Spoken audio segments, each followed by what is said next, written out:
أنا قصيرة وده بيخلّيني ما عنديش ثقة في نفسي إن حد هيحبني أو يُعجب بيّا، دايمًا في الfriend zone. أكون معاكِ صريح، المشكلة مش في الطول تمامًا، بس الفكرة كلّها إن أنتِ مصدّقة إنه علشان أنتِ قصيرة في عينيكِ، إن ما فيش حد هيُعجب بيكِ، وبالتالي بتعملي إيه بقى من غير ما تاخدي بالِك؟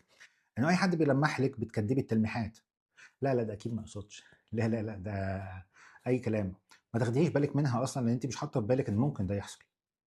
تاني حاجة إنه لو حد ابتدى إن هو ياخد خطوة أو إن أنتِ تعجبي بحد، بتبتدي إن أنتِ تكدّبي مشاعرِك وتغلوشي عليها علشان ما تعلّقيش نفسِك، خايفة إن أنتِ تنجرفي ورا مشاعرِك الإعجاب تجاه شخصٍ ما، وتتعلّقي على الفاضي لإن أنتِ مصدّقة إن هو كده، كده مش هيُعجب بيكِ، فبالتالي أنتِ مانعة نفسِك إن أنتِ تنجذبي لحد، فهتلاقي تواصلِك وطريقة تعاملِك مع الناس اللي حواليكِ طريقة تعامل صديق، وأي حد يحاول يلمّح إنه غير الصداقة تصُدّيه.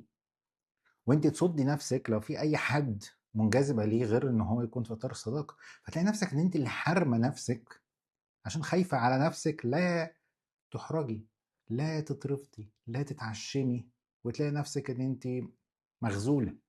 دي كُلّها أوهام، وارد إنها تحصل وارد لأ، وما لوش علاقة بطولِك، بس أنتِ اللي مصدّقة كده في نَفْسِك. كل اللي أنتِ محتاجة تعمليه إن أنتِ تنسفي الفكرة دي وتغيّريها، ده مش حقيقي. عرفتِ منين؟ إن هو علشان أنتِ قصيّرة في عينيكِ إن ما فيش حد هيُعجب بيكِ، إيه علاقة الطول بالموضوع؟ الطول ما بيحددش الإنسان، ما بيحددش هو إنسان يعني قابل للتعايش، إنسان محترم، إنسان إن يعني الناس تحب تتعامل معاه وهو يبقى شريك مناسب في الحياة أو لأ، يعني ده فكر ضيّق، وسّعي من فكرِك، ما تصغّريش نَفْسِك. جاوبتِك؟